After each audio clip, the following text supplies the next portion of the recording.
Okay, welcome back to Boruto Anime Review, episode 139. This is I'm viewing the 140th episode of main transfer Jutsu that come to. Yep, an Enojin focused episode. By far only the second time we've had one of these in the series where we have a spotlight on him. And last time was due to, well, his ninja art not exactly working out too well, and then just needed the mind transfer jutsu. This is kind of a loose follow-up to that, in a way. And the episode starts out with Team 10 trying to track down a criminal. Apparently, Shikadai predict exactly where this guy was going to be and what time.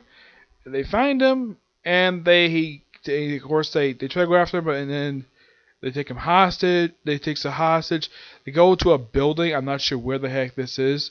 And at one point, the moon is obscured, so Shikadai's like, hey, you use my transfer. He's like, what? He does know it, but he doesn't exactly refine. And he only asks when the moon is obscure, and then bam, the guy gets taken up by Shikadai, and Choto knocks him out, and that's last save Shikadai because that's his only appearance in this whole episode. Is just the opening scene. The rest of the episode is all Enojin and Chocho. Now you do also get a chance to see briefly Team 7 for Sadara. Like, wow, it's been like several episodes since she last appeared. Which I'm like, that is weird. Why the heck would she take a several episode absence? As far as I can tell, they never explain what she's been up to. I mean, I think like the last time she physically appeared in the series was up on here. Because it seemed like it's been a while. Was it time travel story? No, it wasn't time story. Like for Sadara, who was my friend Edgar's favorite new character of the series, it seems like she's been absent for a long period of time. And oh my gosh, let me look on here. Let's see. Like the last physical appearance she made in the series was, I would probably say episode 137. The prior in the series was, let's see, I think it was like episode 127.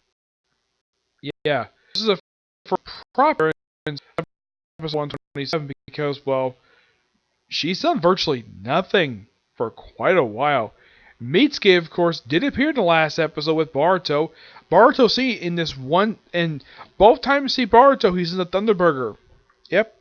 And, like, Enojin is worried about what happened in the mission, so he needs to refine the mind transfer jutsu. And he goes home, and we see Enojin, we see Eno and Sai. Like, Eno, at top of my head, I think this is the first time we've ever actually seen her in the actual series itself in quite some time. I think the last time she physically appeared in the series was back in the Steam Ninja Scrolls arc. Sai, I think it's been several episodes since he last appeared, but this is by far the first episode to feature all three in the same scene. And they take up most of the episode. One thing also nice about the very next scene, we finally get a chance to see Eno's full outfit. Because throughout most of the time we've seen in the whole series, we only see like the top part of her body. Where she's wearing, from what I can tell, it looks like she's wearing the same outfit she wore from her outfit that she wore from the film. Yeah, but she's replaced the shorts that she's known for wearing in the series with a long skirt. A long purple skirt. And I was watching, I was like, damn, Eno is still smoking hot at her age. Like, oh my gosh, like, wow. Who knew? Sai, you are one lucky son of a gun to marry such a beautiful woman, and she still looks great after all that time. Yeah, all the women in this series basically look fantastic at their age. As far as I can tell, they do. I mean, none of them look. The only one that looks kind of bad shape is probably Anko. The only reason why she doesn't look that good for her age because she put on a lot of weight over the years.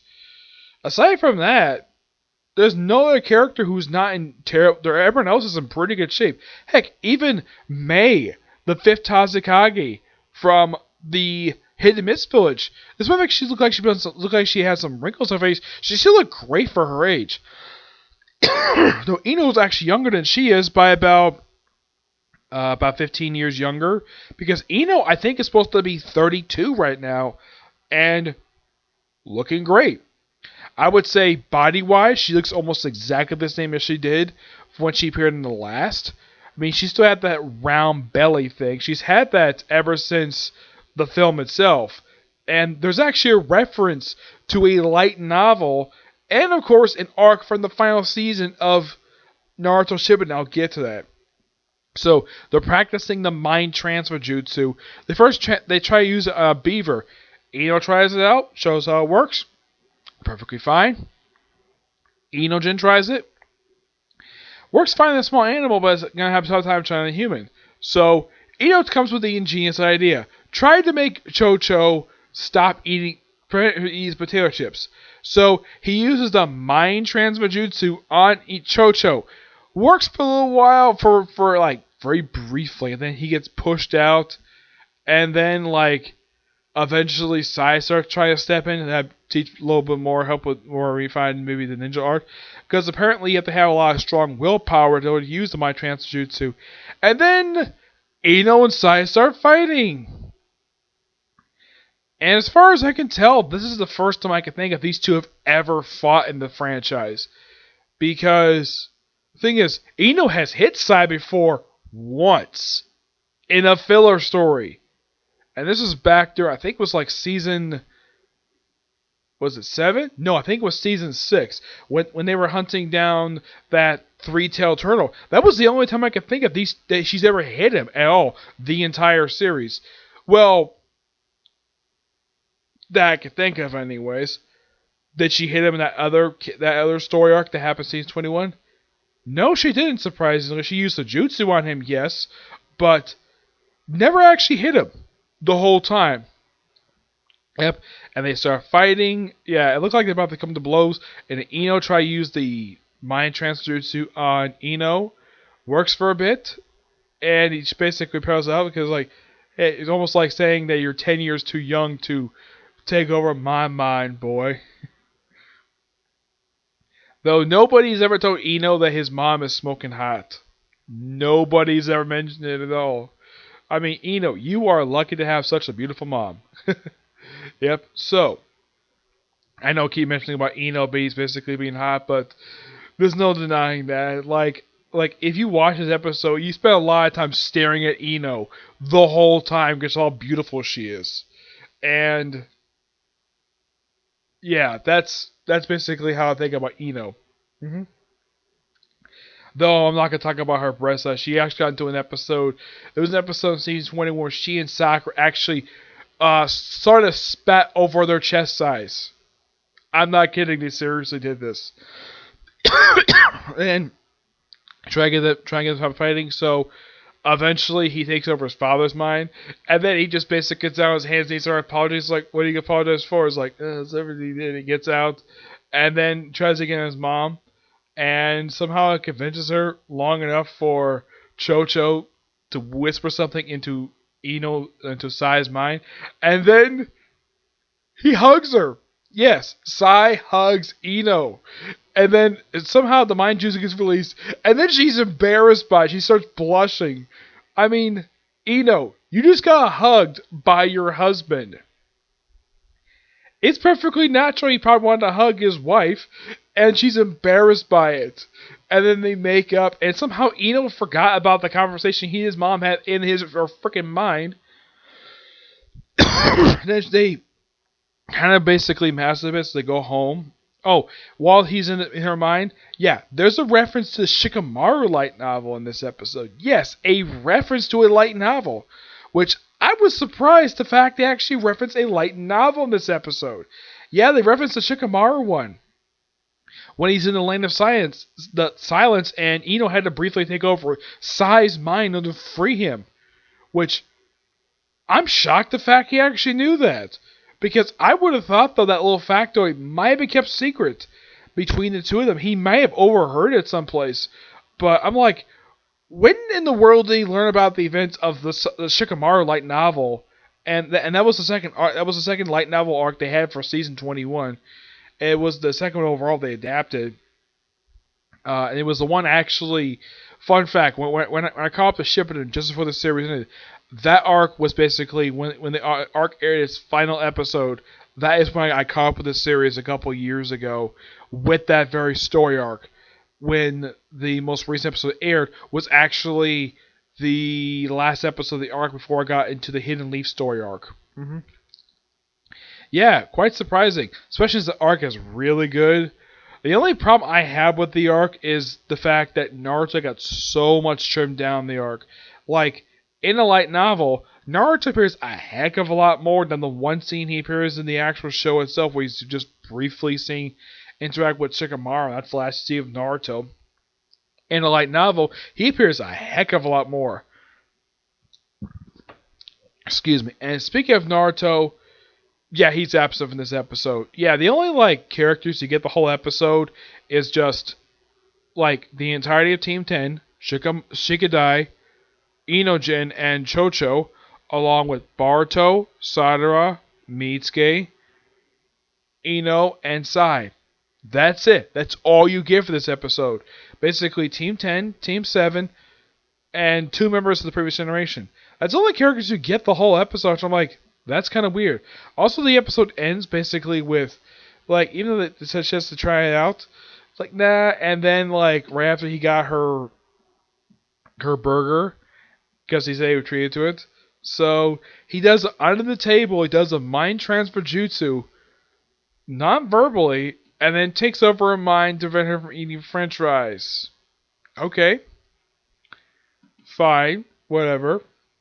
This episode overall was actually a pretty damn good episode. Yeah, for the second standalone episode focused on Inojin, it's actually really good. He's actually one character who actually I do like his standalone episodes. Because when an episode focuses on him for an episode, even though this is the second one they've ever done, yeah, the last one they has been white all episodes. The last one they did where they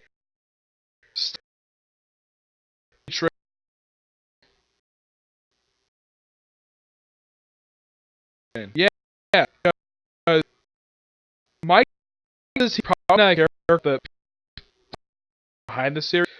Well, so much right. So it was 34 was episode he had worked with Himawari. Yeah, that was the last time I can think of these two. The last time she had a focus on him.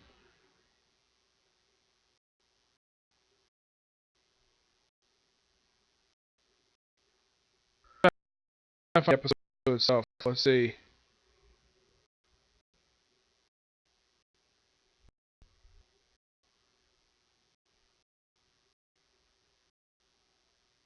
Let's see here. Oh, episode 33. So, yeah. It's been 107 episodes since the last time we had a spotlight episode of Inojin. Yeah, that's how long it's been. Next week starts the Meiji Bandits arc. Well, mostly importantly, we're going to the prison from the Blood Prison movie. Yeah, we actually have an arc focused on that. And in case you're wondering, this was an arc from the actual Boruto manga, which is the first time I could think of they've accepted from the actual manga itself, an actual story arc. That's original, about freaking time. I know that people have really wanted to see an adaptation of the current arc for the anime. People have wanted that for over a year. People wanted ever since the Mitsuki disappearing arc, which basically was a terrible, people hated the pacing, so they really wanted to see an adaptation of the current arc for the anime. They wanted to see it for over a year, and now we finally get it starting next week. But the arc itself in the manga is only 5 chapters, so because of the fact that each chapter tends to be 40 pages long for the series, my personal guess is it probably won't take 5 episodes to tell. My guess, it'll probably take, and this is my personal theory, it could take 5 episodes exactly to tell this arc, or they might stretch it out a bit and do 10 episodes. But it all depends upon the studio. It all depends upon the team who works in this particular series on how many episodes take. My personal theory, 5 or 10 at least, just to cover everything. Yeah, so that's it for this particular review. I would have had time to do one more review, but I think I might save for tomorrow for around a half. Yeah, because of how late it is, and because I have to get up early for work tomorrow. Okay? So yeah, so that's it for this particular review. Stay tuned for tomorrow for my review of Rama Half and probably Boruto, the new chapter manga. Okay, do next review. Bye.